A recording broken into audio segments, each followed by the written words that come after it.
आज के दिन की अहम खबर सिक्योरिटी काउंसिल का इजलास है जिसमें 15 मेंबरान की जानिब से कतर पर हमले की मजम्मत की गई है, लेकिन उसमें इसराइल का नाम शामिल नहीं किया गया। जो भी रेजोल्यूशन वहां पेश की गई और उसके बाद पास की गई, हम इसकी पेचीदगियों पर तो बात करेंगे, लेकिन एक अहम सवाल जो कल रह गया इस्तफसार करने से वो ये था कि इसराइल ने इससे पहले जितने भी अपने टारगेट मुकर्रर किए उनको हासिल किया, वो याहिया सिनवार हो या इस्माइल हनिया का टारगेट हो। उन्होंने 2024 में जितने ऑपरेशन या जितने अटैक्स किए गए इसराइली सिक्योरिटी फोर्सेस की जानिब से कामयाबी से हासिल किए गए। इस हमले में जो कतर में किया गया, बताया जा रहा है कि 6 अफराद इसमें हलाक हुए जिनमें वो शख्सियात शामिल नहीं थी जो लीड कर रही थी इन मुज़ाकरात को, और उनमें टॉप लीडरशिप ऑफ हमास थी। हमास की जानिब से ये बताया गया है कि उनके जो लीडर्स हैं वो इस हमले में बच गए हैं। तो सेठी साहब, सवाल ये उठता है कि वाकई इसराइल के टारगेट वही शख्सियात थी जिनका नाम लिया जा रहा है खलील अल हय्या।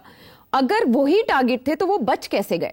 हाँ, खलील और साथ खालिद मिशाल और बाकी उनके साथी। अब सवाल यह है कि कैसे बच गए। आज मैं इंटरनेशनल कमेंट्री सुन रहा था तो एक बड़ी इंटरेस्टिंग उसमें खबर मिली। वो ये कि हमास, हिजबुल्लाह वगैरह, ये इन्हें एहसास है कि दे आर टारगेट्स।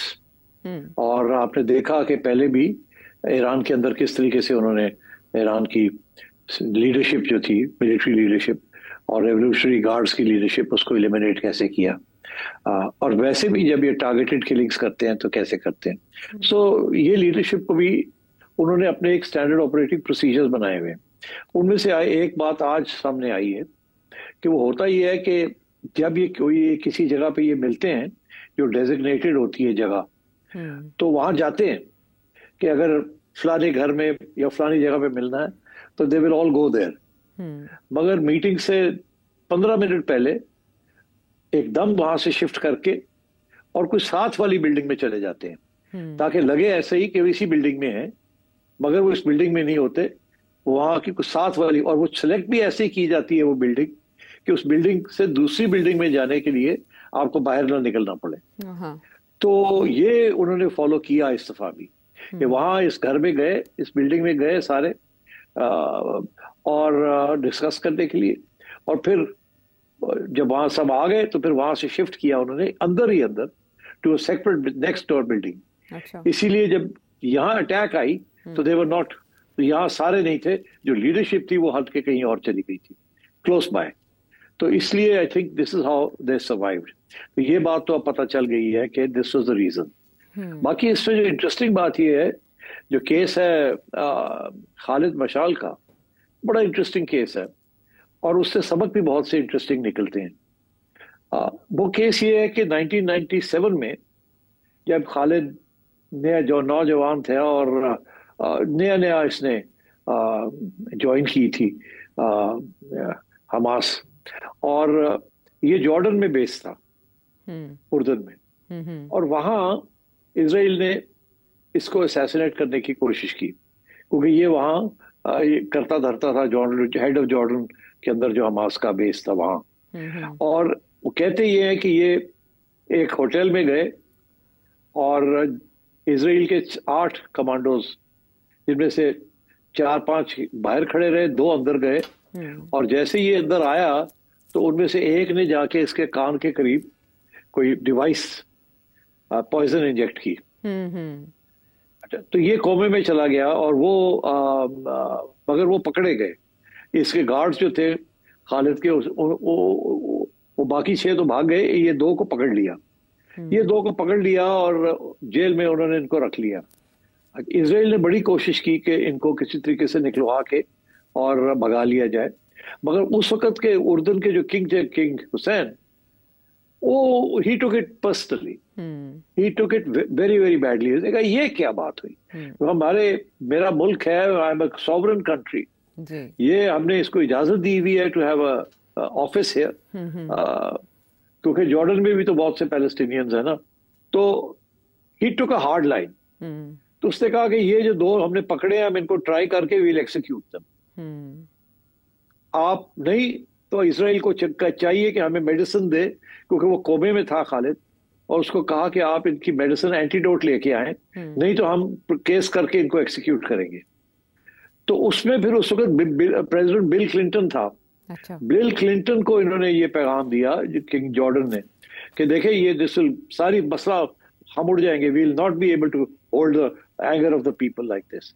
तो बिल क्लिंटन ने फिर उस वक्त नेतन्याहू इसराइल के ऊपर बड़ा प्रेशर डाला और कहा कि भाई ये आपने जो किया ये गलत किया और आप एंटीडोट दें।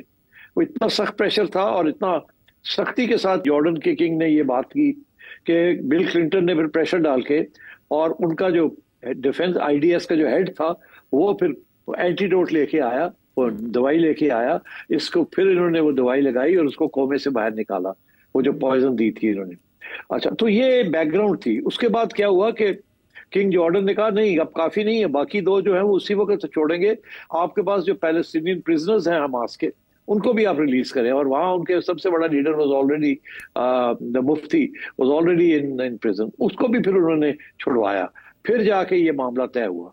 तो मतलब है कि अगर ये अरब मुल्क जो है ये हार्ड लाइन ले लें, तकड़े हो जाएं, तो अमेरिका के ऊपर प्रेशर डालता है, बिकॉज अमेरिका के बहुत बड़े इंटरेस्ट हैं यहाँ, बड़े बेसिस हैं, पैसे की जरूरत है वगैरह वगैरह वगैरह। तो आज तक तो अरब्स ने इकट्ठे होके कोई अकेले तो छोड़े, इकट्ठे होके कोई यूनाइटेड फ्रंट भी नहीं किया।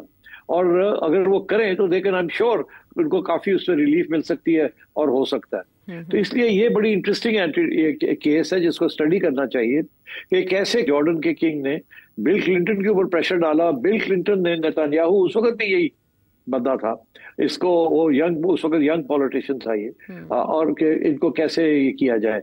तो I think this is the time कि कतर और सऊदी अरेबिया और अल्जीरिया और ये सब लोग जो हैं they should find A common strategy. आज मैं आयशा देख रहा था कि जो यूएन की आपने बात की इंट्रोडक्शन में, तो उसके ऊपर भी डिस्कस करते हैं, but there are some very interesting developments जो कि हुई हैं ऑन द बेसिस ऑफ जो रेजोल्यूशन यूएन में पास हुआ है।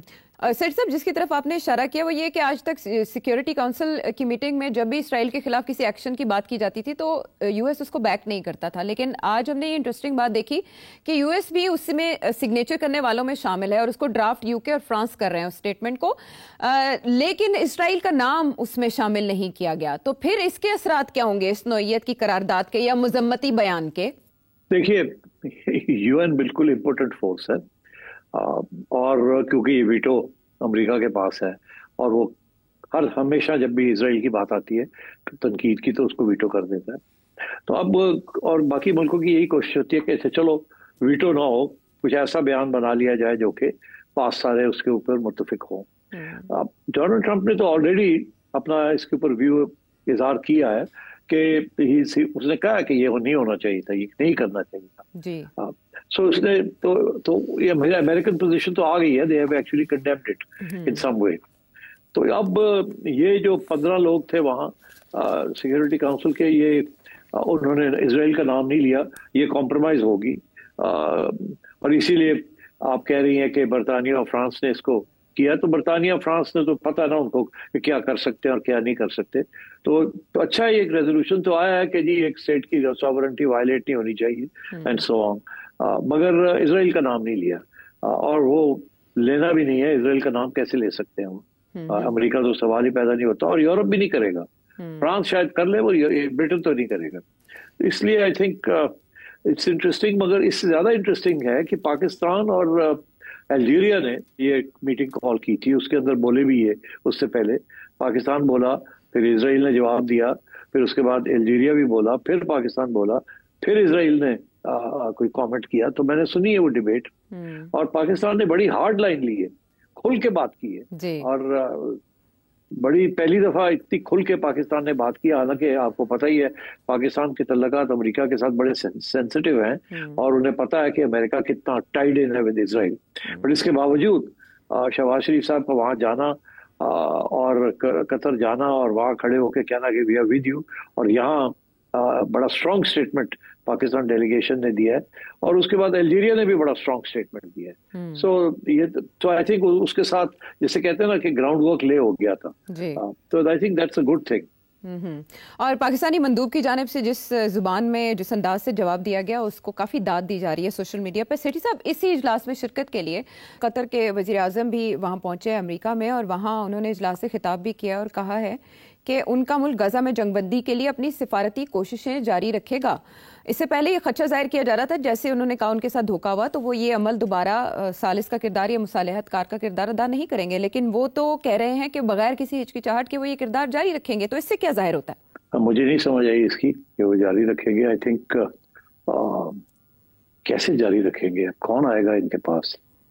मेरा ख्याल है ये थोड़ा सा टेम्परेचर को लोअर करने की कोशिश कर रहे हैं, क्योंकि इससे पहले इन्होंने बड़ा सख्त लफ्ज इस्तेमाल किए थे, बिट्रेयल, और अमेरिका के ऊपर इल्जाम लगाया था, ग्रेट बिट्रेयल है, और इसराइल अमेरिका दोनों के ऊपर।